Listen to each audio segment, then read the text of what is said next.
Hey guys, welcome to another episode of the Weighing In Podcast. We have a special guest, Sean Brady. You've joined us now. This is the third time now? Third time? Yeah, I did at least 2 times with Yep. you and Big John. I don't think we've ever done it solo, so it's the first time. I know we're doing it solo, man. Big John's going back to refereeing. I know. I heard. Side note: I love the show. I always listen to you guys, and it was cool hearing him say like he was going back to reffing. But it kind of made me a little sad that he wasn't going to be on the show. So hopefully he does like some special appearances. Oh, he will. He definitely will. Right. The one thing is, as a referee, I mean, you saw it with Jason Herzog and the Henry Cejudo situation. Refs have got to be careful It's about how tough. they talk about things because they're in a really shitty Yeah. situation. Yeah. Trying to make calls in a split second is very difficult for refs. Yeah. Just to now that we've jumped on this, Jump into it. Yeah. let's talk about the Tom Aspinall situation and Cyril Gahn. We were talking a little bit off air. I mean, there's going to be changes coming soon. Yeah. I mean, I don't know what you've heard, but I mean, I've heard it yesterday and today that basically this might happen by next week. Yeah. They're looking to make some changes quickly, and it's going to basically start to take things out of the ref's hands. The ref will not be able to say it's a judgment call. It'll happen quickly. Yeah. So what was your takeaway from, everything that happened last weekend? Obviously, in our position, it's always sucks when you're the fighter. If you got fouled, how everyone boos you. That's Yeah. one. Yeah. I correlate it to like when my guy misses weight and I don't take the fight, I'm the douchebag that didn't fight it. What do you Yeah. mean? I didn't miss Yeah. the weight. And so it's very similar in that situation. Yeah, it's the same. I mean, I felt horrible for Tom. Like, obviously, in the moment, because for me, like, I had it was Saturday early for us on the East Coast. So I'm like, this is great. I had sparring, I had strength and conditioning. Came home, ordered the pay-per-view, hanging out with the family. The main card wasn't the best, so like, I'm looking forward to the main event. They start fighting. It's turned out to be a lot better of a fight than we all thought it was going to be. And then the eye poke happens, and then you're just deflated. And then they kept replaying it, and you see how bad it was. Like the one that he wasn't even bothered by, it looked like that was even like his whole finger went into his eye, and then the other one kind of just grazed it. But like me and my buddies on my podcast, like Joey Piper, we were talking about it. If I get hit in the nuts, you get hit in the nuts. 3 other guys get hit in the nuts. We're all going to have different reactions. So like all these people are online, like, oh, I would have did this, or I've been poked in the eye. None of us know. None of us know. And it sucks. Like, it's so unfortunate that happened, but it's a part of the game. It's a shitty part of the game. And it's just unfortunate that it happened. Yeah, it's like I said, it puts a lot of pressure on the fighter who got fouled to say like, oh, I can power through because that's our job. Our job is to be able to take shots like that. But look, the eye is you don't know. You only the person who got poked in the eye knows. The same thing with the throwing shot, right? Yeah. Only the person who got kicked in the nuts knows how bad it is. Yeah. And it's funny because, like I said, I correlate this to like guys that don't make weight. It's like, why are we giving this person a hard time? Tom was there to fight. He showed up. He's been chomping at the bit for 15 months. The John Jones situation had put him on the back burner. Yeah. He's in a position where he's like, man, all the pressure was really on him. Cyril Gahn coming off of his loss. He hasn't fought since the John Jones. Or no, sorry, he had the one fight against Volkov. Yeah. But that wasn't a great performance. No. You're looking at this, it's like all the pressure goes on Tom, and he's got to have a stellar performance. You're like, oh, well, John Jones beat him this fast. And everything was on Tom. And then for this to happen, I felt bad for the guy. I really did. I still feel bad for him. And the notion that like people are making it seem like he was getting blown out of the water in the first round. It was a competitive round. He could have went out there and dominated the next 4 rounds. Like someone made a good analogy. Brendan Allen versus RDR. RDR dominated Brendan Allen in that first round. Look how that fight turned out. They were just getting warmed up. Like it was just getting – some guys are slow starters. Tom hasn't been in there in a while. He was getting his feet wet. He got hit. You're going to get punched in the – like the notion that like when guys get hit, they're like, oh, my God. It's a fist fight. The best fighters are going to get hit in the face. Like you're going to get hit. So yeah, I just think that all the bad is on Tom and not enough on Cyril. And I'm not saying Cyril did it on purpose, but a foul's a foul, and you created that whole situation. Yeah. Look, I saw some of the guys, some media, and even some fighters going like, "Hey, there should have been a point taken. Hey, it should have been an automatic DQ." this is how it works. And I've had, obviously, Big John and I have been working together for 6-7 years. And then we also work for Bellator. All I did was walk around and pick referees and judges' brains. Yeah, yeah, That's all I wanted to know, because I don't want to get put in situations like this where I'm speaking out and going, hey, man, you don't know what the hell you're talking about. yeah, And that's the sad part about sometimes commentary, sometimes fighters, sometimes media. They don't know. I had extensive conversations with the commissions yesterday and today, as well as, some referees. They don't take a point until they know the fight is going to restart. There's no reason to, because if the fight is not going to restart, they just roll it a no contest or they roll it a DQ. Now, Herzog did a great job. He didn't need to do anything else. The fight didn't continue, made it a no contest. We didn't see enough. yeah. I know it was a foul, but you don't take a point when the fight's not continued. It just doesn't. You don't ever assess the fight. You never take the point, because I saw some people going, oh, there should have been a point taken. I don't want that point until you're ready to start the fight. And then you turn to him and say, hey, there's a point being taken. And I honestly believe, after talking with some people, 100% a point would have been taken had the fight continued, because it obviously jeopardized him. So I didn't want to get too far into those bushes, but there will be some changes. Have you heard anything? Because I've heard a lot about how the changes will all go down. I was just listening to Ariel, and he was saying he talked to Andy Foster, and I guess they're going to start, like, by next week. There's going to be some kind of rules meeting, and they're going to change some stuff. So I'm fighting in 2.5 weeks, so there might be something that changes even before I fight. So, yeah, it's going to be interesting to see. But for me as a fighter, control your weapons. Obviously, things are going to happen. It sucks. But, I just don't know what you do. Like, change the gloves? Do you DQ guys more? Do you take away points? Like, it's just a tough situation.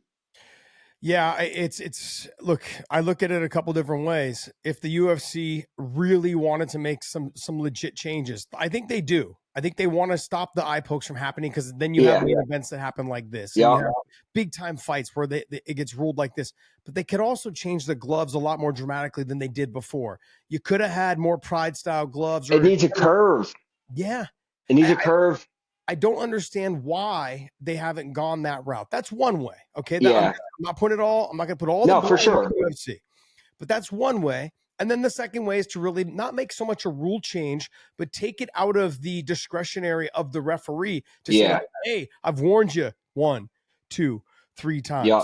Okay. Now you take it out of them, and hey, I'm going to give you the one warning. It's vocal. Everyone has heard it. If you extend your hands again, then it's an automatic point deduction.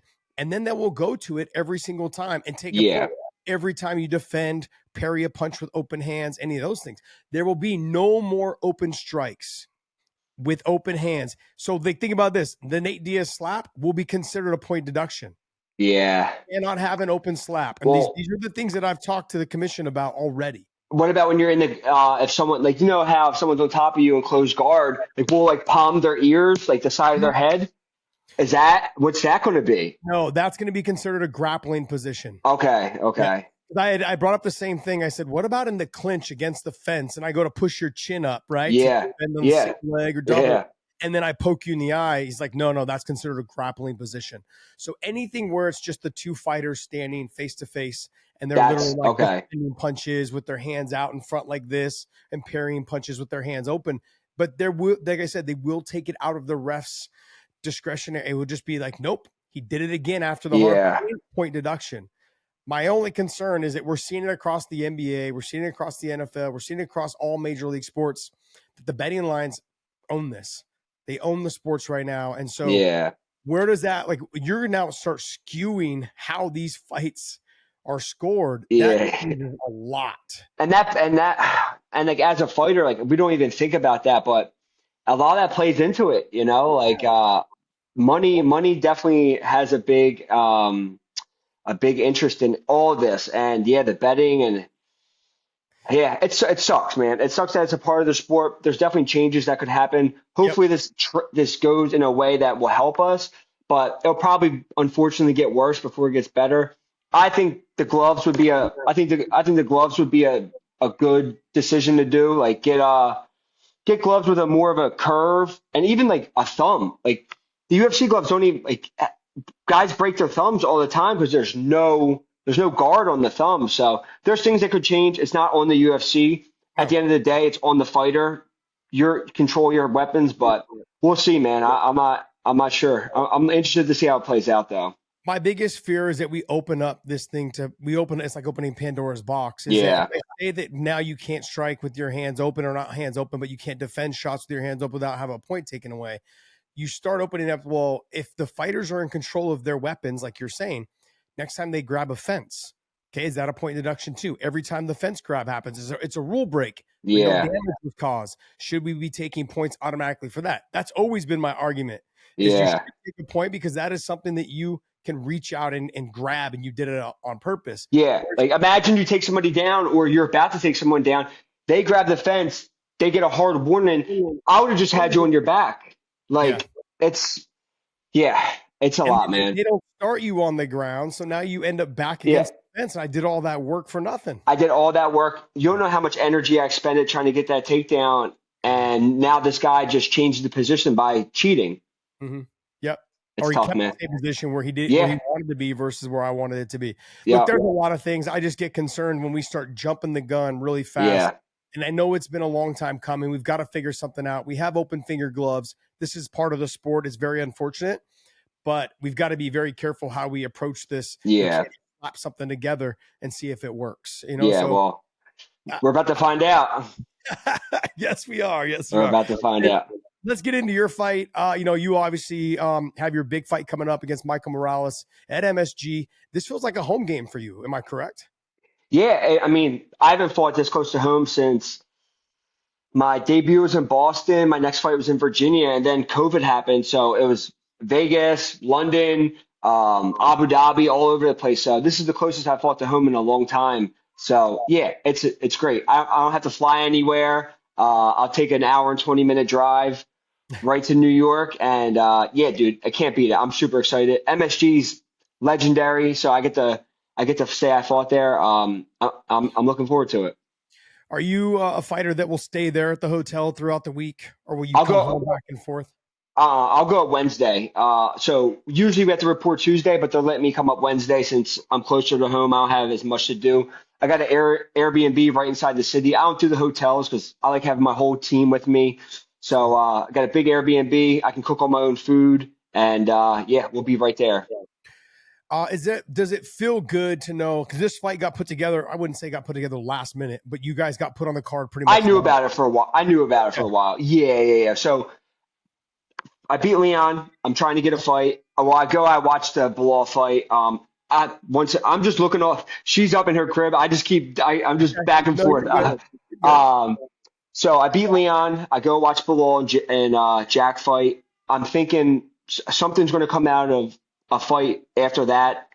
I didn't hear anything until the first fight I got offered was to fight Ian Gary in Chicago in August. I said yes. Fight didn't happen, whatever. Next talk I hear about a fight is me and Ian again for the October 18th card in Vancouver. I said yes, didn't happen. And then me and Hunter Campbell talked. No one was really available. Morales was the only guy available. I was hoping to fight two more times this year after Leon, and now it's coming towards the end of the year. There's nothing available. I'm going to have to fight all these guys eventually. Give me Morales. He's a young up and comer. He's ranked inside the top 10. I get to fight at MSG. I even got a new contract out of this whole thing. So there's a lot of benefits going my way. And fighters fight. So yeah, here we are. That's awesome, man. Like, and he's one of those guys, though. He's young, up and coming. He's looked good his last two Yep. fights. Yep. But he has a tendency sometimes to kind of fight to the level of whoever he's fighting. Yeah. And what have you seen out of him that you're kind of like, hey, he's good there, but I could also try to maybe do something here? Yeah, I just don't think he's been tested yet. He's a big, strong guy for 170. I don't think we've seen anybody really try to put the pressure on him, take him down, grind on him. So yeah, everyone knows what my game plan is for most of these guys. So yeah, I'm gonna do what I do and see how good he really is. I definitely see some openings where I can shine in this fight. He's 18-0. Most of his fights have been finishes. He's looked great as of late, but I think I can beat anybody in the world, and this is just one stop ahead of me becoming a world champion. Does it feel like there's a little bit of a traffic jam at the top where you're at right now? Because you got Islam and you got JDM, but then there's also talk if Islam wins, he's going to fight Ilya. If JDM wins, he probably fights the winner of you and Morales. But then there's also Shavkat coming back from all this stuff going on. I asked for originally. I wanted Ian, Bilal, Shavkat, any of those guys. I talked to Hunter? Shavkat was unavailable for this card. He did offer. This fight was offered to Shavkat, but he wasn't available. I know he's got a bunch of injuries, so hopefully he'll be good to go by next year. But in my mind, whoever wins this fight is fighting for the title next. But who knows? Because we have, if Prates goes out and beats Leon Edwards, he might get it. And then you got Ian and Bilal fighting. So if I didn't get the title shot off beating Leon Edwards the way I beat him in the O2 Arena, I'm just going into each fight as I'm not looking at the title fight next. I'm going to fight Morales. If I have to fight again after that, I don't care. At the end of the day, I'm going to get the belt, but fighters fight and I get paid to fight, and fighting is what I love to do. So I'm just going to continue to fight until I'm undeniable and they have to give it to me. I've said this before, man. Winning solves everything. If you just winning solves everything. You can't deny you. Look at me in the John Fitch. I just didn't have – he had some finishes. He wasn't the most exciting fighter. They weren't high on him, but they were like, hey, we have to. You've got 11 or 12-fight win streak. Like, we've got to do something with you. Yeah, so that's my plan, man. I'll keep winning until it's enough, and then I'll get to fight for the belt. But until then, Morales has been the only guy I've been focused on, and, I'm ready to go. There's a little bit of a lone ranger in there that neither one of us mentioned, but you've got Kamaru Usman basically saying he wants to fight. Ask for him, too. Yeah. He's saying he's fighting for the belt next. I'm like, I know. You had a great fight against Buckley. Don't get me wrong, but now what? You're going to sit out and wait for a title shot? I don't think it should work like that. So, like you said, winning solves everything. He won one fight. If I go out and I win more fights than him, I'll get it next. He had a great performance against Buckley. Not a lot of people saw that coming. They thought the young guy would walk through the older guy, and he came out and had a great performance. I mean, I was actually thoroughly impressed watching him fight. Yeah, he looked great. I was thinking they were going to put you two together because you were chomping at the bit for a fight, and he made it look easy. So I said that would be a great fight to see the two of you guys. I think he's got some lingering injuries, and I think he was probably just like, let me go take care of these, and then see how he wants to see how the title fight and all these other fights play out. So fair play to him, but if I go out there when I beat Morales, I'll still fight Usman. I don't care if I don't get the title shot next. So we'll just see what happens. So you've been talking to me about Joe Pyfer, and you said, hey, he's been your sparring partner. He's obviously put on some weight probably after his camp, so he's a little bit bigger. Yeah. What's it like having that guy as your sparring partner and training partner? Oh, it's great. Joey's huge. He's he's a big, tall, strong guy. I think he hits harder than probably anybody I've ever been hit by. But people don't know about Joey. Joey is a black belt in jiu-jitsu. He has great wrestling. He's a great, well-rounded fighter. As much as he talks shit about his own gas tank, he has a good gas tank, and he is heavier right now, so it's making me work. But it's great. We have Jeremiah Wells fighting this weekend, so we have some great things coming up. Hey, I'm not going to keep you that much longer. I'm going to get your prediction on Islam versus JDM real quick. Who do you think wins? JDM. If it's Islam and Ilya when they fight, who do you think wins? Islam. If Kamaru Usman ends up fighting against JDM, who do you think wins? JDM. And the last thing is, man, go get your daughter. I can hear her crying in the back. Thank you, bro. Data. Yeah, I appreciate you. Sorry, man. I appreciate it.